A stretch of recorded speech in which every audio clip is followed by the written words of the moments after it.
in her current role, Lauren develops and executes innovative strategies to help differentiate and grow the .org domain name extension. Over the past few years, she has been actively involved in the rollout of Public Interest Registry's new top-level domain program, which includes 4 internationalized domain names, also known as IDNs, and those are .ngo and .org. Ulrich Retzlaff has spent over 12 years in the domain name industry at Public Interest Registry Melbourne IT and VeriSign in various roles managing DNS domain names, brand protection, and SEO services. He has also been instrumental in developing innovative enterprise technical and business development initiatives. So Uli will be speaking first, so please put your hands together to welcome Ulrich Retzlaff. Good morning. Good morning, everyone. I'm really excited to be here. Not only it's always great to be in India and be in front of an audience that really lives and breathes domain names and the internet industry, but also because I come from Frankfurt, Germany, where it's cold and rainy and really winter. So having a warm day in Mumbai is always a good thing. So today I'm going to be talking about the domain disruption, and especially about the new TLD program. But before I do this, I quickly want to tell you, my slides look a little bit weird. Anyway, but before I do that, let me tell you who I work for and what it is. It's Public Interest Registry. It's the governing body. It's the company that runs the .org domain name space. We're a non-for-profit based in Reston, Virginia. We give organizations basically a global home on the internet. All our proceeds go to keeping the internet free and open, in the largest sense. Our new domain name, well, let me talk about ICANN. New domain name program has started a while ago, but they're in the root zone, since last year, October. It all started with the IDNs, which is really, really good, right? Because it was one of the missions to bring internet to new people, to new areas, to new locations. ICANN had collected before that time roughly 1,930 applications. There were a couple of applications that were withdrawn because people thought, well, we're going to go with it, or we're not going to go with it. But actually, all these were in at the time. So, as of today, we have 444 new TLDs delegated. They're actually live. Customers can buy them. You can showcase them on the storefront. They're all there. About those, if you look at them, still some of them are in the process of being registered and of being signed. Contracts are being done with ICANN. And some are still waiting a response. But it's all working out smoothly. ICANN has done a great job in getting all this out in time. 410 of those TLDs, they're not yet eligible. There are a couple that have government objections. Some are in contention. Contention are those new TLDs where you actually have like 2 applicants versus each other. So, for example, .web and .shop are still not sure which registry is going to run that. So they're in contention and we have to wait for those.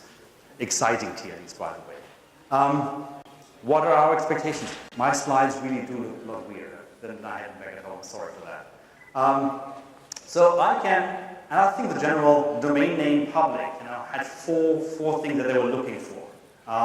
They were looking for a revolution, making a space more open, asking for more competition, making sure that people can use domain names in a different sense than they would ever before. Innovation, therefore, was a key thing that they were looking for. Right now, if you look, for example, at the launching of all those .brands things, .apple and .ibm, what are these people doing with it? What are companies doing with these TLDs? This is where I think the overall community looks for the most innovation. And of course, with the new TLD program, we overall, I think ICANN overall wanted to move away from an Anglo-Saxon-oriented domain name internet world. Because everything so far has been very English, right? Which is good for everybody. It's going to be, we all understand it if we speak English. But the IDNs are supposed to, for example, to bring the internet to people that have not had access to the English language so far. So people in China, people in Russia that only speak their mother tongue and only read in their mother tongue should be able to read their characters on the internet as well. And that's what is the expectation there. So how can you go about this, right? I mean, if you're a new registry, there are basically 4 models to have a new TLD out there. The first one is the free idea. So you produce a domain name and you give it away, at the end customer for no fee or a very marginal fee. And that is good because it can provide you with a high volume of registrations. It immediately gets you a very high visibility out there in the market space. And domains can be used as a hook for other products, for add-on services. So it's great to utilize them. On the downside, within the domain name or the registrar and registry community, those registries can have a rather better image. They can also come with a low perception of the worth of the domain name because, free and high worth, maybe that's a bad aspect for the aftermarket. Secondly, a bigger problem is, of course, that the registry is not provided immediately with a large amount of revenue. And last but not least, I would say it provides not only attention to the industry, but it is a challenging aspect to go forward. So, second business model is the generic TLDs. I think that's the biggest amount of new TLDs that we see so far out there in the marketplace. And it's provided us with a lot of diversity in that market space. All .green, .blue, they're all basically there and they're easy to understand. We as the general public, we resonate with these terms. Whether the end customer so far understands that term and recognizes it as a domain name, not so sure yet, but I think that's going to come over time. However, they are better suited for new users, right? Because it's easy to understand them. And the general public, I think, will make use of them even more. So if I'm a .club, right? If I'm a club, it's easy to become a .club. So it makes just sense. However, on the critical side, you could say they're all really maybe more .com clones, right? They're all going after the market that basically .com has provided so far. That's one of the critical ones you can say. The other one is there are far too many of them. It's going to be very hard to choose from the vast amount that's out there. And last but not least, if you're a trademark holder, do I protect my brand under hundreds of new generic TLDs, or do I shy away from that because it's just quite too costly? The next business model I want to talk about is the model of the geo-TLDs. So, New York City, Berlin, London, Paris. Great thing because they're connected to a cultural and geographical identity. If I'm a Berliner, perfect, that's my TLD. And of course, on top of that, the public services, the cities themselves, embrace that TLD and make it more visible in their area. So it's really going to work well. And if you look at the new TLD statistics, geo-TLDs work really nicely. On the downside, of course, you can always argue that they currently overlap with your local CCTLD, local country code top level domain name, like .in, .it, .uk, .de, .us, and so forth. And they often come, because it's regionally limited, they come with a complex registration system or specific rules that you have as a registry put forward to the registrar. And here's the last model, it's the IDN business model. So this is really speaking to the initial idea of innovation that ICANN had in mind when they launched that program. It really opens up new markets, new users, and new uses, right?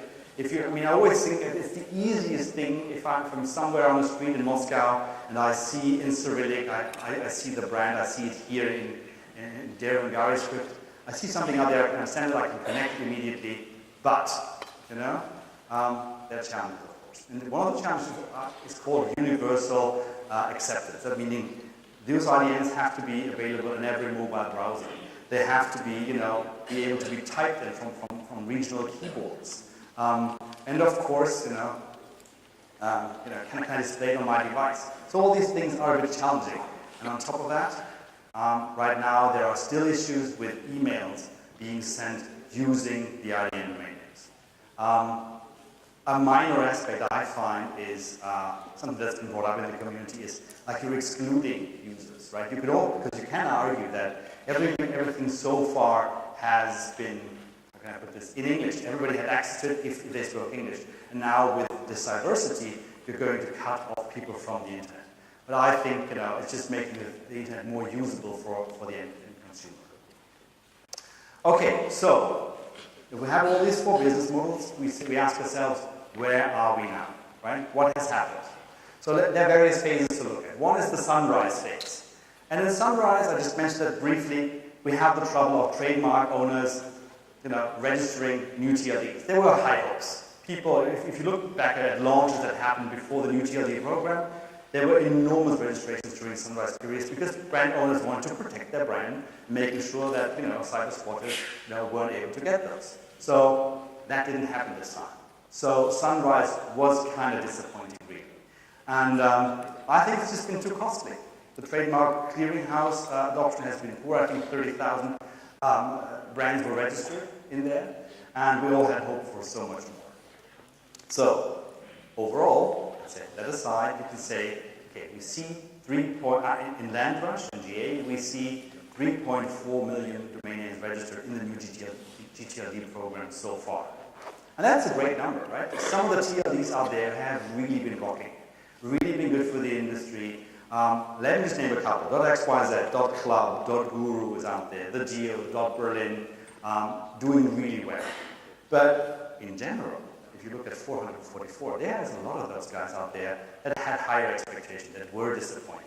And that, I won't say, it's a failure because it's not. It just needs more time than we all anticipated. The normal curve usually has been like very high registration at the very beginning, and then slowly dribbled down or moved up further on. This time, I think it's going to be a slow build-up of some of these TLDs. And we all hope for this entire market that these guys, will be around for a longer period because there is so much opportunity once the public is aware of those new TLDs. So, the last thing I do have to say, we're in the first year, I mentioned it. So we're going to see some of the renewals coming in very soon. The IDNs are already renewing right now, but we're all waiting for the big and successful new TLDs to renew. And we'll see whether this has been a success also for the end customer or whether we see investors maybe, ditching some of those new TLDs. But I'm very optimistic because personally I believe there is value in new terms and short domain names out there. So, but why is having new TLDs challenging? Why is the program not as successful, for example, as ICANN thought? ICANN thought within a year's term, by May or June next year, they're going to have 30 million TLDs registered. And if roughly 10% of that number is maybe not a success, and ICANN by now has readjusted the number. They think by May next year, they're going to have 15 million domain names registered within the new TLD program. So why is that? Well, number one is there are far too many of them, right? The launches have been cramped in basically 12 months. Now, it's hard to go to market with so many new products at the same time. And how do you present that in the storefront? How are registrars showing these TLDs out there? And just one example there. You cannot, we had launches, like 5 launches a week, 10 launches a week. You cannot send a newsletter every 2 hours to your customers. We all know that customers sometimes think it's already too many emails that they get from you if you send them 1 email per month, right? So with UTLD, it was hard to communicate it to the customers. And of course, very important, our registrar friends, they sell existing TLDs very well. .com, .net, .org, .de, all the local CCTLD have been good resources of driving revenue for our registrar friends. And that's fine. And we see roughly, and that's maybe just my assumption from my perception, you see 80% of the investment still going into existing TLDs or known TLDs, and 20% going into marketing efforts for the new GTLDs. So, but the registrars, because really the registries have created some of the issues also themselves. There are very difficult registration policies out there. Sometimes it's very hard to put that on a storefront and explain to the end user how to register that domain name. And so registrars are shying away from that. Secondly, new domain names are more costly, right? All of a sudden we all have to earn money, we all have to earn our living. So the average price is not $9 anymore, or $10 or whatever it is. It can be 40, 50, and there are cases where you pay for a renewal a couple of $1,000s, right? And that's crazy sometimes, because it is more expensive than traditional add-on services that the registrars were selling so far. And how do you balance it out, right? Because end customers usually see a domain name and a website price as one thing, right? So how do you explain that? Good. That all being said, I want to give you some numbers. And I really want to go through those numbers and without really commenting about them a lot. Because the question has been, how do you use those domain names? How are they being used? I mean, I just mentioned briefly that right now it's like a Chinese restaurant, right? You have like 5,000 dishes and you don't know what to do. And does it have an effect on the usage of domain names? And I think it has. So our friends from DomainSpot, a great company from Italy, has scanned over 3 million of the new TLDs at the beginning of November. And we looked for what are these doing? And they scanned based on DNS analytics and HTTP response code. And so we have a vague idea. It's not 100% correct, but we have a vague idea what's going out there with these new TLDs. So, for example, of the 3 million new TLDs at the beginning of the month, 228,000 were parked domain names. 1 million and 1.1 million were going to a temporary page. These are domain names, that can go anywhere really. Just you type in as user, no success. So then, some of those guys, they actually redirected that domain to a different TLD. So meaning, for example, india.blue went to india.in, right? 38,298 of 3 million TLDs were redirected. Then we have, of those 3 million, redirected to a different website domain, meaning you have register.india, india.blue, and you forward it to a Facebook page, or you forwarded it to whatever, abc.com, something completely different, just to at least get some content out there. 140,000 out of 3 million. Then, 860,000 of those new TLDs are inactive or unreachable. And of 40 redirect, 11,000, 500,000 roughly. 40 redirect, I mean, there were actually people out there that had a very good intention, but they failed in setting up the right redirect. So 11,000 of those at least did something. So you look at this and think, okay, what's the secret? What am I supposed to do? And I think it's about customer education.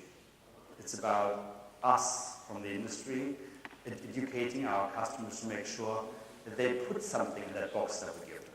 The domain names are just a wrapping. It's a box. It's a place to do something with. And it can be a good space, right? And it has to be your own space, but please do something with it and just not use it as a, okay, I'm happy to have my brand or my name as a domain name. And that education needs to happen from two sides. It needs to happen from the registry side, because we've learned that the good old times are over, basically. On the registry side, we always sat there for a long time and thought, well, registrations are coming in basically automatically. This new world order, I speak for .org as well, this has changed. We have to speak to the end customer. We have to provide value to the end customer.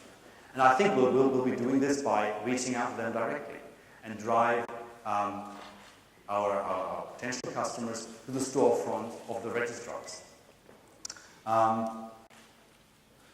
And we also will move from an industry-centered space by that to a space that's more about the customer. Things are not going to happen automatically.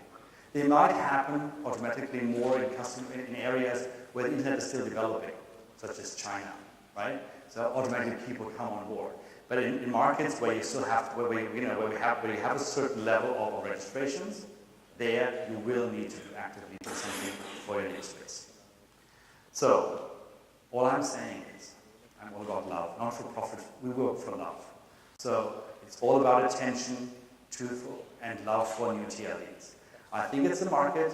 I think we've seen great successes so far, and I firmly believe that 5 years down the road, we get great renewal numbers, we get great registration values, not only from the couple of rock stars that we see are already out there, but also from the vast majority of new TLDs. Because there's so much value in having something targeted, have a target message, have a shorter domain name, and I think we have to be in the forefront of evangelizing the market in this favor. So with that being said, I say thank you.